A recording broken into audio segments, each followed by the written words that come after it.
Voyaging Towards Excellence, the biographical sketch of Achyut Godbole, who has inculcated the quality of problem solving.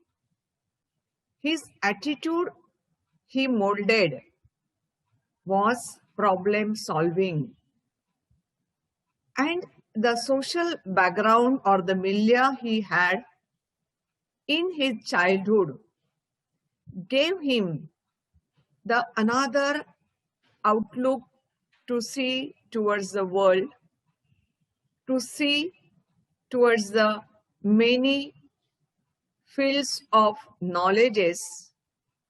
With that experience, he called himself the man who is culturally rich.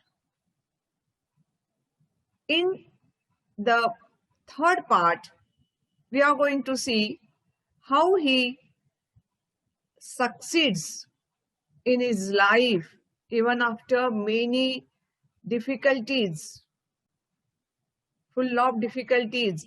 He succeeds only because of determination, strong will, and his trust in himself. The background he has molded for him was very strong in every sense, and with that background, strong background, and his strong willpower, he molded his life, and he reaches himself close to the success or the goal of his life. That we will see in this part. Voyaging Towards Excellence, the lesson written by Achyut Godbole. We have to see writer's journey towards excellence in part 3. He could win the battle of his life due to his firm beliefs in the life of in his life due to the milieu he got. In the last part, we have seen all these things. Which are the things which make him win the battle? All arts are equally important. The belief of Achyut Godbole that all arts, not only science and technology, but all arts are equally important as to the science and technology. The second one, money is important, but it does not mean everything in life. पैसा महत्वाचा आहे, पण पैसा म्हणजेच सगळं काही असं नाही. Then the third one, it is necessary, but it is means money is necessary, but if at all there is something which enriches our lives and put meaning to our existence, it is the art, music, and literature. It means that money is important, but it is not completely, entirely, only money is important. It is not true. But the life, important, giving life is just arts, music, and literature. Means what is the meaning is given to our lives due to arts, music, and literature. That is the beliefs of Achyut Godbole. His view about science and mathematics, as we came to know that he is a versatile, he's a fertile reader, voracious writer. He has interest in all the faculties of knowledge, including science and mathematics. This is not to say that I did not like science or mathematics. It does. He wants to explain the fact. He has interest in art, music, and songs, literature, but it does not mean that he didn't like mathematics or science. म्हणजे कोणी असा अर्थ काढू शकतो की याला कला, संगीत, नाटक ह्या सगळ्या गोष्टींमध्ये अभिरुची आहे, याचा अर्थ याला विज्ञान आणि मॅथमॅटिक्स आवडत नाही असा होऊ शकतो. आणि म्हणून Achyut Godbole has clarified that though I like music, literature, and arts, but equally I like and love science or mathematics. आणि तेवढंच मला विज्ञान आणि मॅथमॅटिक्स पण आवडतं. In fact I love this subject. म्हणजे उलट तर मला या विषयांवर माझं अगदी मनापासून प्रेम आहे. However, I did not study them only for scoring maximum marks in the examination. म्हणजे हे विषय मला मनापासून आवडतात, पण तथापि मी या विषयांचा अभ्यास फक्त परीक्षेमध्ये मार्क्स मिळवण्यापुरता केलेला नाही. I did not study them only to get the highest mark in examination. उलट I used to study these subject. These subject means which subject? Science and mathematics. I used to study. बघा कालही आपण बघितलंय helping verb ही auxiliary आहे. Use to म्हणजे एखादी गोष्ट आपण भूतकाळामध्ये वारंवार करत असू, ती करणं आपली हॅबिट असेल, त्याला हॅबिच्युअल पास्ट टेन्स म्हणतात. तर इथे यूज टू म्हणजे वुड, WOULD, त्याचाही अर्थ असा होतो की एखादी गोष्ट, इथे कुठली गोष्ट आहे? स्टडी. स्टडी कशाची? तर या विषयांची, म्हणजे सायन्स आणि मॅथमॅटिक्सची. मी नेहमीच करायचो त्या विषयाचा अभ्यास, पण मार्क्स मिळवण्याकरता नाही, तर for that matter, for its inherent beauty. तर या विषयांची जी इनहेरंट ब्युटी आहे, म्हणजे त्यात दडलेलं, अस्तित्वात असलेलं जे सौंदर्य आहे त्या विषयांचं, या दोन्ही विषयांमध्ये सौंदर्य आहे आणि त्या सौंदर्यासाठी मला ते विषय आवडायचे आणि म्हणून मी त्या विषयांचा अभ्यास करायचो. मग यात काय काय आवडायचं? I found Newton's law of motion, न्यूटनचे गतीचे नियम, ब्युटिफुल. मला त्यांचे गतीचे नियम अतिशय सुंदर वाटले. And Pythagorean theorem elegant. Elegant means against graceful, graceful in style, stylish आपण ज्याला म्हणू शकतो, की पायथागोरमचा थेरम सुद्धा मला एकदम स्टायलिश वाटला, प्रेटी वाटला, ब्युटिफुल वाटला. I loved solving problems of physics and mathematics of 9th standard when I was in 7th.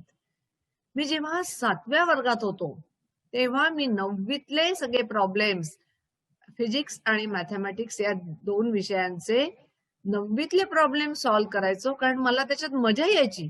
ते सॉल्व्ह करताना काठिण्य पातळीनुसार 7वी पेक्षा 9वी हे नक्कीच कठीण आहे, पण मला ते 9वीतले फिजिक्स आणि मॅथमॅटिक्स मधले प्रॉब्लेम सॉल्व्ह करायला खूपच गंमत यायची, मजा यायची. When I was in 7th, not to show off, म्हणजे उसं शो ऑफ करायला नाही करायचं मी हे सगळं, तू बघा मी किती हुशार आहे वगैरे असं दाखवायला मी नाही करायचो. तर I just because I use to get involved in solving them.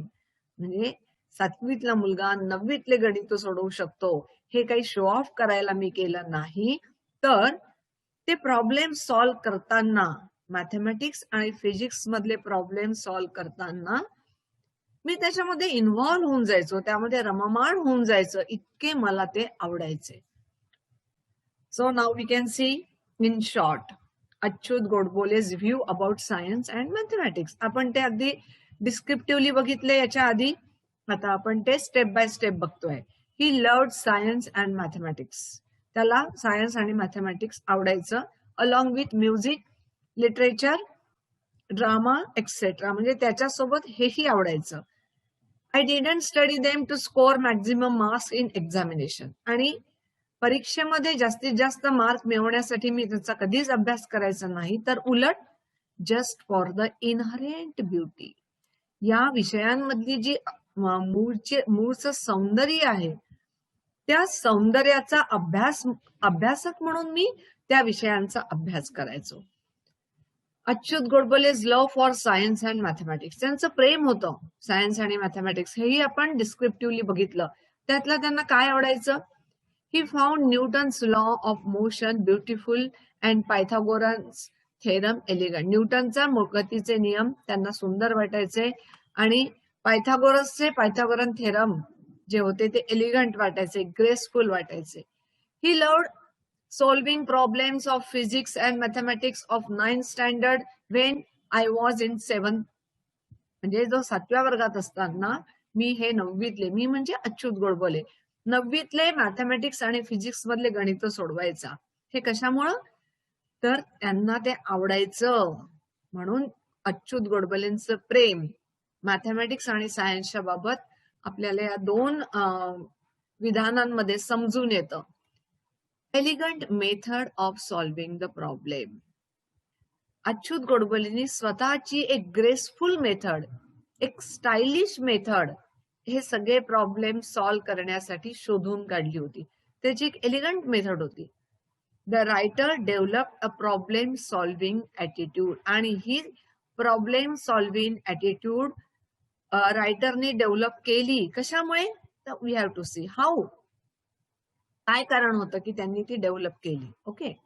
I use to love most elegant method of solving them. Them म्हणजे problems. Problems, which problems? Problems in physics and mathematics.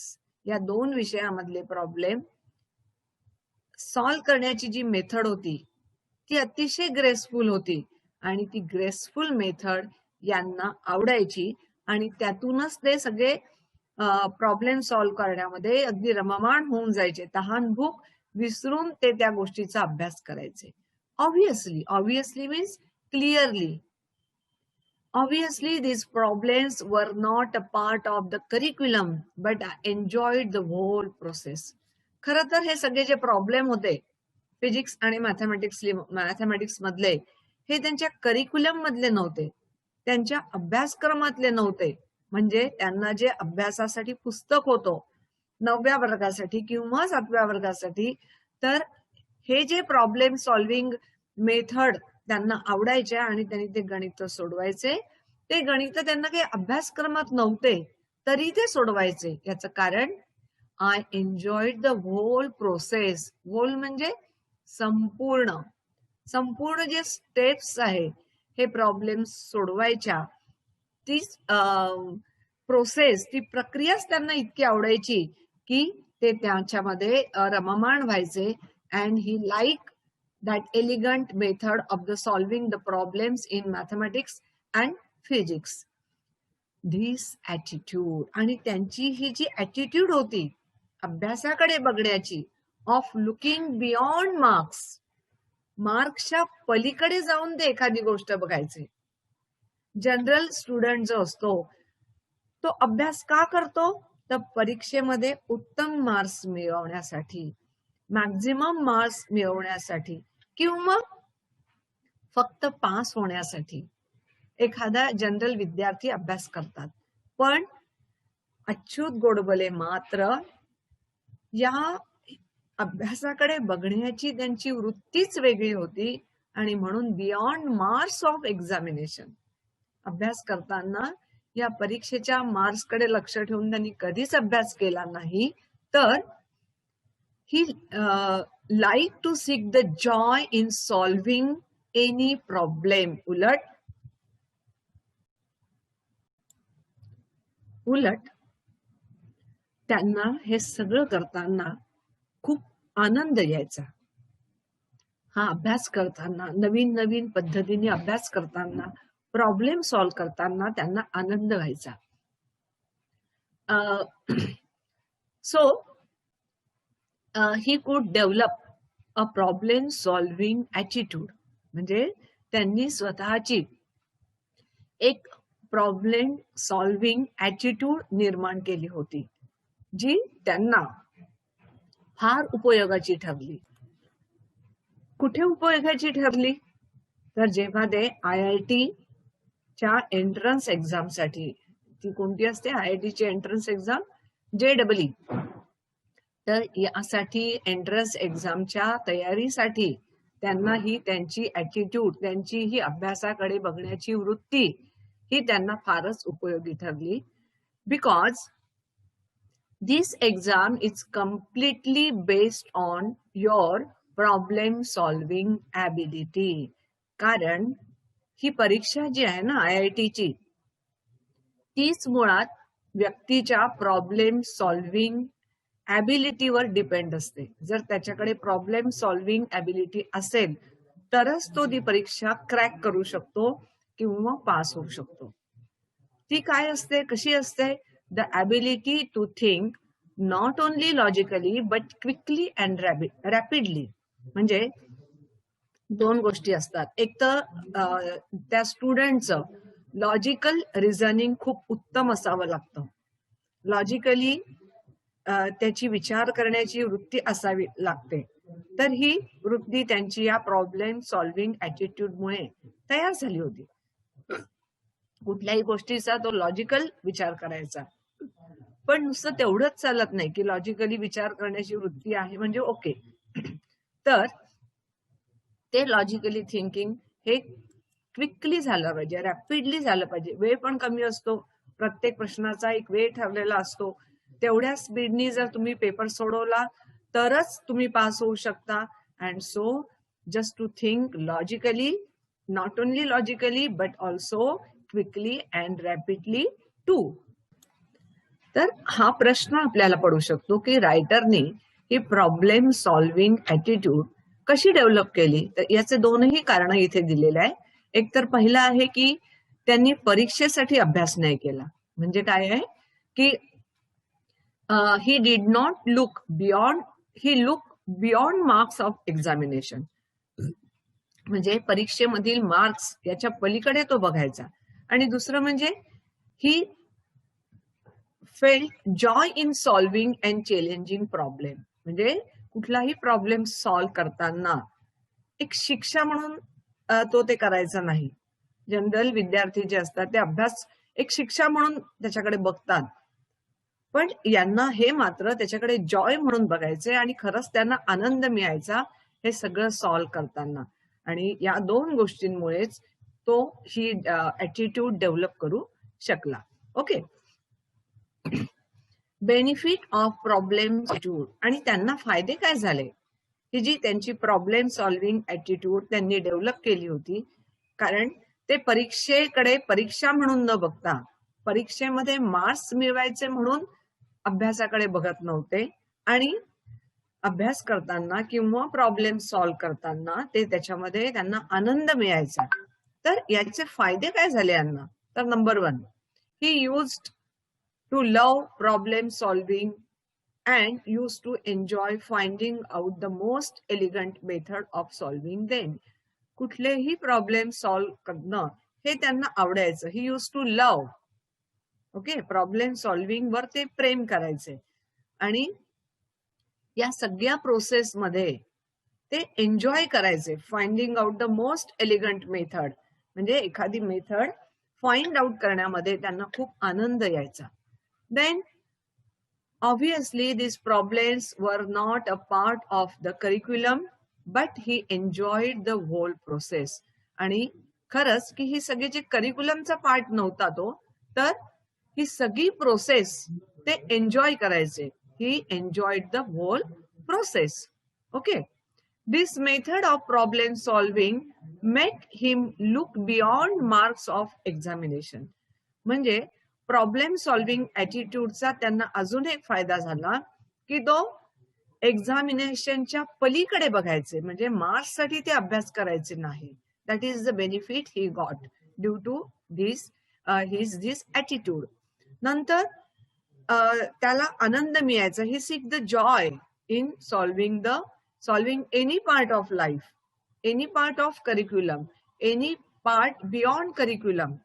म्हणजे अभ्यासातला कुठलाही part solve करताना त्यांना आनंद मिळायचा. कशामुळे?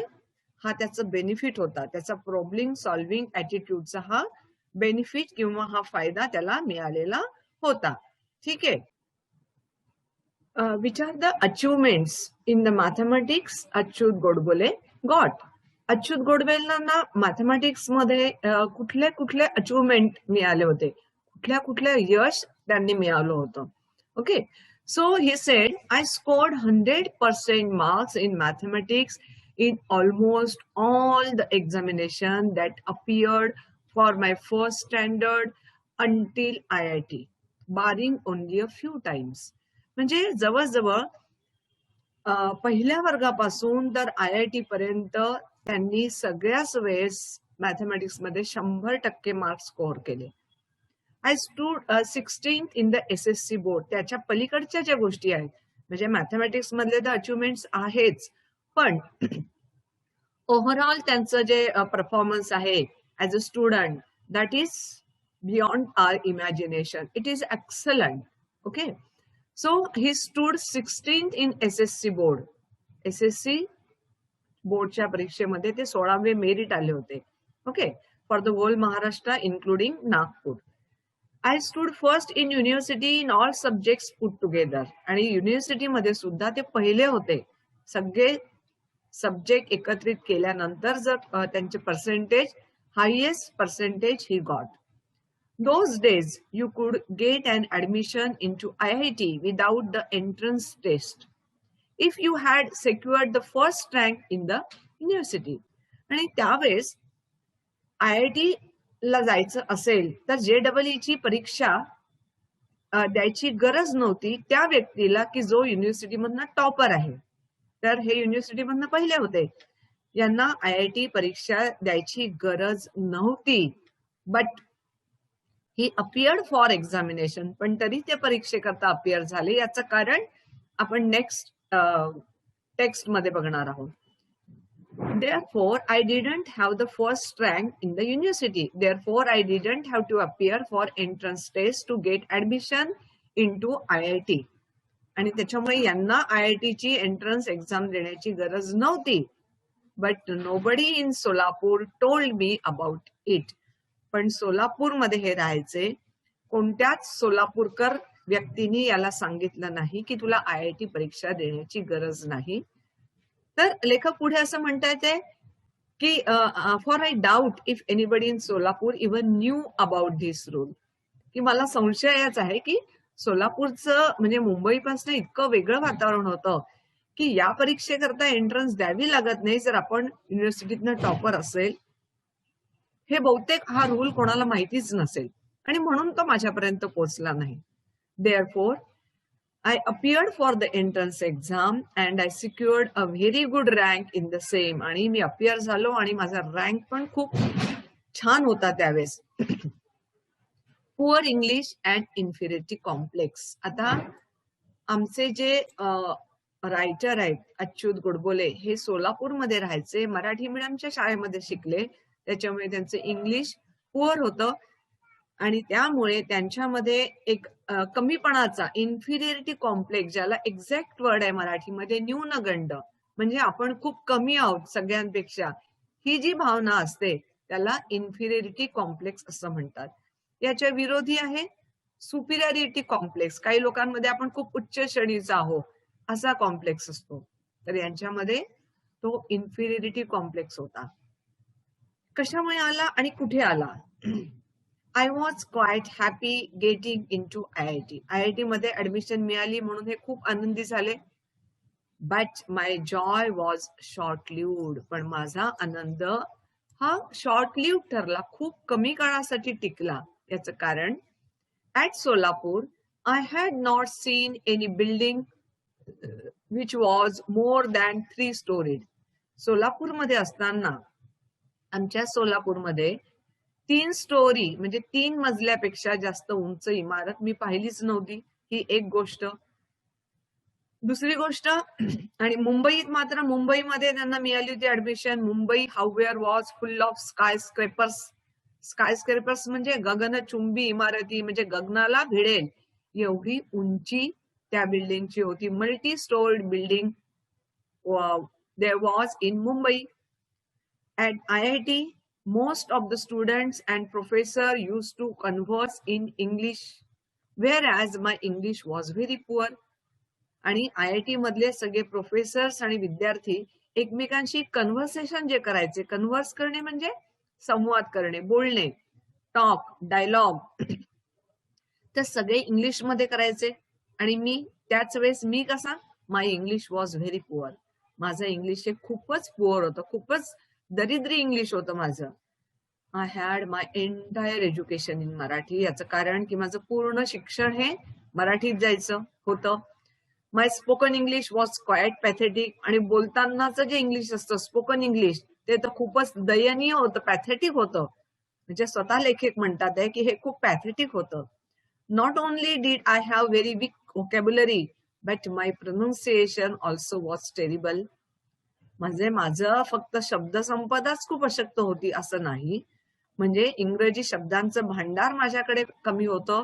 फक्त एवढंच नाही, तर त्यांचे उच्चार जे आहे, प्रोनाऊन्सिएशन ते आहे, ते पण खूपच भयंकर होते, टेरिबल होते.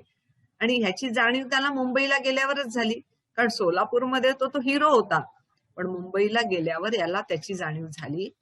And my construction of English sentences very awkward to say the least. म्हणजे माझे जे वाक्य रचना जी होती ती ते इतकी दरिद्री होती, इतकी अशक्त होती, ऑकवर्ड होती, की awkward to say the least, म्हणजे ऑकवर्ड सुद्धा शब्द हा कमी पडेल, इतकी भयंकर माझी शब्दसंपदा, माझी वाक्याची रचना होती इंग्रजी मधली. ड्यू टू ऑल धिस, या सगळ्यांमुळे त्याचा जो आनंद होता, एक तर मुंबई मधल्या बिल्डिंग, त्यांचा आनंद हा खूप कमी काळाकरता टिकला.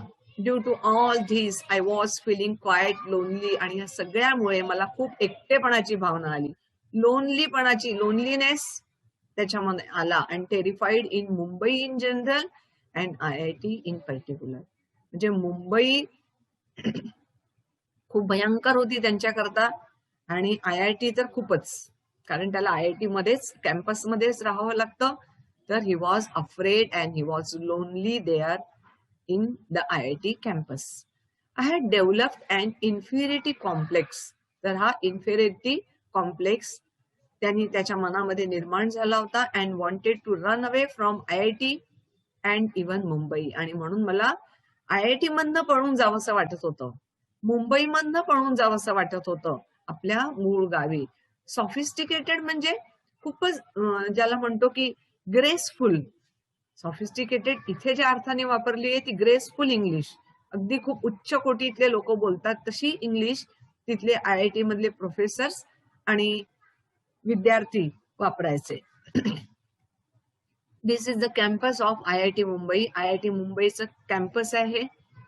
IIT Bombay, Achyut Godbole joy in getting admission there.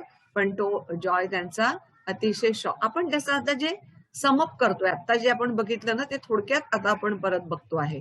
Okay, so he joy was shortly to get admission in IIT Bombay. This is the campus of IIT Bombay. कारण या दोन जे आयुष्य होते त्याचे, life in Solapur and life in Mumbai, हे अगदी भिन्न होतं. त्यातला फरक आपण बघतोय आता. चार्टच्या साह्याने आपण बघतोय. बिल्डिंग मोर दॅन 3 स्टोरी, 3 मजल्यापेक्षा जास्त बिल्डिंग उंच नव्हत्या इथे. आणि इथे मात्र मुंबई फुल ऑफ स्काय स्क्रेपर्स. मुंबईत तर सगळे गगनचुंबी इमारतीच होत्या. बिल्डिंग मोर दॅन 3 स्टोरी, आणि हे आपण बघितलंय. Professor and student conversation in English. Professor आणि स्टुडंट इंग्लिशमध्ये कन्व्हर्स करायचे. पुढे कन्व्हर्सेशन इन इंग्लिश म्हटलेलं आहे. उलट झालंय बरं का, इकडे मुंबई पाहिजे आणि इकडे सोलापूर पाहिजे, तर तुम्ही तसंच वाचा ते आता. ठीक आहे, वेळेवर हे मला बदलवणं शक्य आहे. Teachers and student conversation in Marathi like in Solapur. Okay, student entire education in English. मुंबईमधले जे सगळे IIT मधले विद्यार्थी होते त्यांचं पूर्ण एज्युकेशन हे इंग्लिशमध्ये होतं आणि ते सुपर्ब इंग्लिश वापरायचे. Life in Mumbai. आणि student entire education in Marathi and poor English, that is the life in Solapur. हे जरा तुम्ही वेगळं करून वाचा. इकडलं इकडे आणि इकडलं इकडे. तर लाईफ इन सोलापूर आपण व्हिज्युअल्स बघूया. सोलापूरमध्ये 3 मजली बिल्डिंग ही सगळ्यात हायएस्ट. ओके, आणि मुंबईमधल्या multi storied building, skyscraper ज्याला म्हणतात, गगनचुंबी इमारती, ह्या सगळ्यामुळे त्याला लोनलीनेस आला होता, एकटेपणा त्याला जाणवत होता IIT मध्ये आणि मुंबईमध्ये सुद्धा. The people just there in IIT used to talk, आणि हे सगळं होतं आणि यांच्यामध्ये मात्र फिलिंग ऑफ लोनलीनेस आला होता. The man here standing alone in this great premises of IIT. All they talk in group, enjoy in group, make fun in group, study in group, but this man was the lonely person. No one was with whom he could talk because he didn't speak. He couldn't speak in fluent English. His construction was of sentences was weak, very absurd English.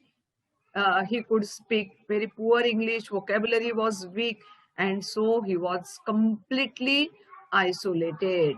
पूर्णपणे तो isolate झाला होता या सगळ्यांपासून. So this was the feeling of loneliness. Writers poor English. रायटर्सचं English हे खूप पुअर होतं हे त्यांनी सांगितलंय. आपण we will see in this chart, we will pinpoint the points that writers English was poor English. Spoken English was quite pathetic. त्याचं बोलण्याचं जे इंग्लिश होतं ती खूपच दयनीय होतं, त्याला बोलता नाही यायचं नीट. त्याची जी शब्द संपदा असते बोलण्या इंग्लिश शब्द त्याच्याकडे खूप कमी होते. टेरिबल प्रोनाउन्सिएशन, उच्चार जे होते इंग्रजी भाषेचे ते पण खूप भयंकर होते. आणि awkward construction of condition of construction of English sentence. म्हणजे इंग्लिश सेंटेन्सची रचना कशी करायची, सब्जेक्ट पहिले की व्हर्ब पहिले की ऑब्जेक्ट पहिले, हे सगळं त्याला कळत नव्हतं. And so writers English was poor as he told us. आपल्याला त्यांनी सांगितलंच आहे. Development of inferiority complex in writer. रायटरमध्ये एक न्यूनगंड निर्माण झाला होता. हीन प्रतीची भावना, मी सगळ्यांपासून खूप दुय्यम दर्जाचा आहे, हे सगळं याच्यामुळेच आहे. पुअर इंग्लिश, स्पोकन इंग्लिश त्याचं पॅथेटिक होतं, वीक व्होकॅब्युलरी त्याच्याकडे होती, टेरिबल प्रोनाउन्सिएशन होतं त्याचं इंग्लिशचं, आणि त्याचं कन्स्ट्रक्शन इंग्लिश सेंटेन्सचं हे पण अतिशय भयंकर होतं. त्याच्यामुळे त्याच्यामध्ये मनामध्ये एक कमी प्रकारची भावना म्हणजेच इन्फिरियरिटी कॉम्प्लेक्स निर्माण झाला होता. त्याला तिथे लोनली का वाटत होतं? Why was writer feeling lonely and terrified in IIT and in Mumbai? Because of his poor English, spoken English pathetic, weak vocabulary, terrible pronunciation of English and awkward condition of construction of English sentence. हे सगळं प्रश्नाचं उत्तर एकच असणार आहे. प्रश्न जरी वेगळा असेल तरी उत्तर एकच असणार आहे. ते वेगवेगळ्या नीट रचनेमध्ये तुम्हाला बांधायचं आहे. Convent educated senior tried to insult writer. त्यांच्या IIT मध्ये एक जवळजवळ सगळेच मुलं कॉन्व्हेंट एज्युकेटेड होते, एक्सपर्ट होते इंग्लिश डायलॉग मध्ये, कन्व्हर्सेशन मध्ये. त्यातल्या एका विद्यार्थ्याने जो त्याला सिनियर होता त्यांनी याला इन्सल्ट करण्याचा प्रयत्न केला. That we have to see. One day I was sitting at my mess table in the hostel sipping tea. म्हणजे मी चहाचे गुटके घेत होतो. सिप म्हणजे पिणे, गुटगुट चहा पिणे. कॉलेजमधल्या जी मेस होती त्याची किंवा कॅन्टीन होती त्याच्या टेबल जवळ बसून तो चहा घेत होता. तेव्हा त्याचा सिनियर गाय म्हणजे मुलगा, जो सिनियर स्टुडंट होता हा त्याच्याकडे आला and sat on the chair adjacent to me.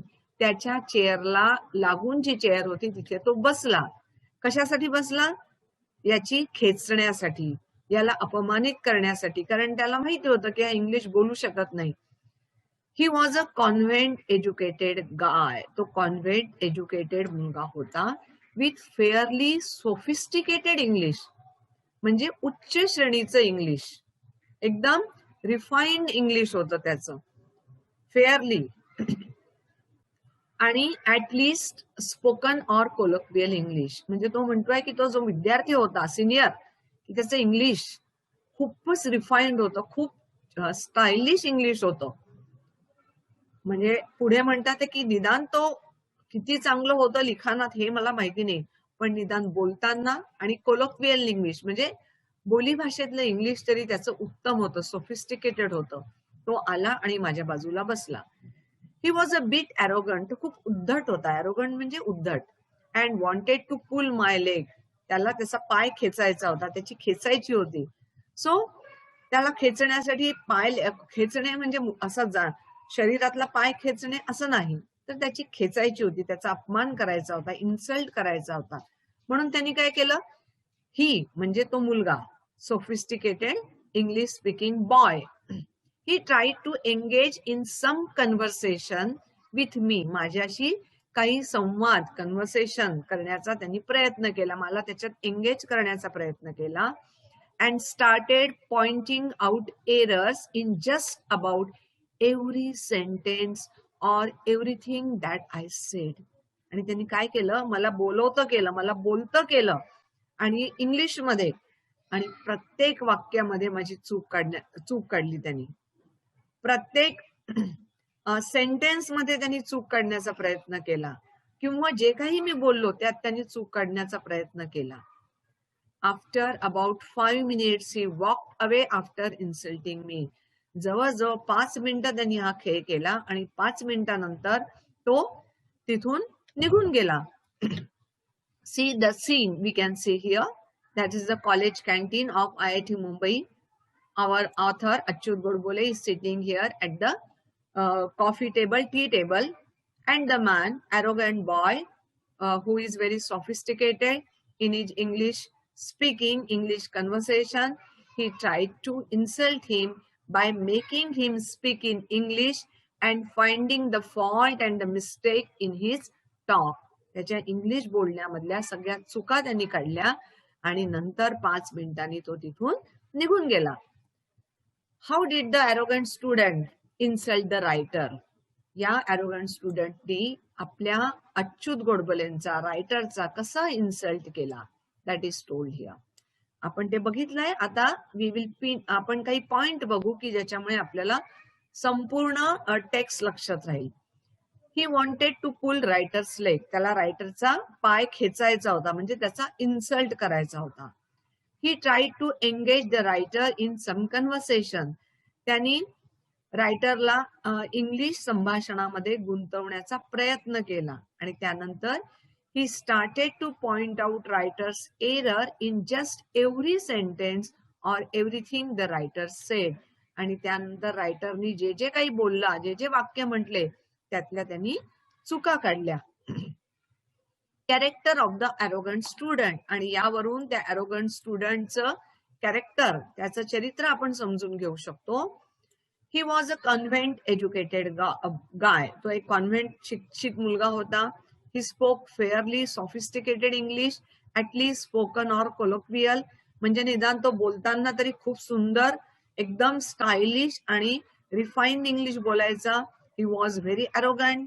He didn't respect the juniors. तो ज्युनियर विद्यार्थ्यांना रिस्पेक्ट करायचा नाही. This is the thing.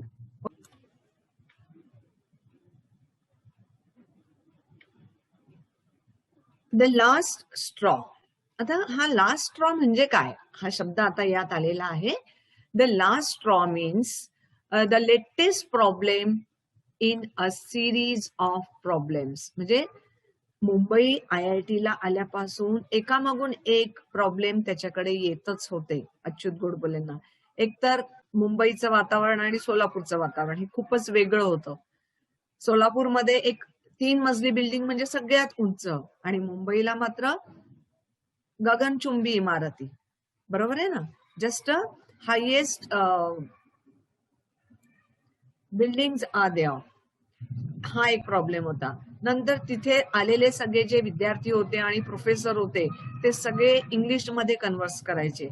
हा तर मराठी मीडियम मधून आलेला विद्यार्थी होता, त्याला इंग्लिश नीट बोलता येत नव्हतं, त्याची व्होकॅब्युलरी कमी होती. हे सगळं आपण बघितलंय. या सगळ्यांमध्ये लेटेस्ट प्रॉब्लेम होता म्हणजे त्या सिनियर मुलांनी यांचा केलेला अपमान. The last straw. आतापर्यंत सगळे अपमान त्यांनी सहन केले, पण आताचा जो अपमान होता, ती सिच्युएशन, ती परिस्थिती फार इम्पॉसिबल होती एक्सेप्ट करण्यासाठी. म्हणजे हे त्यांच्या सहनशक्तीच्या बाहेर चाललं होतं. कारण सिरीज ऑफ प्रॉब्लेम्स, एकामागून एक प्रॉब्लेम सुरूच होते.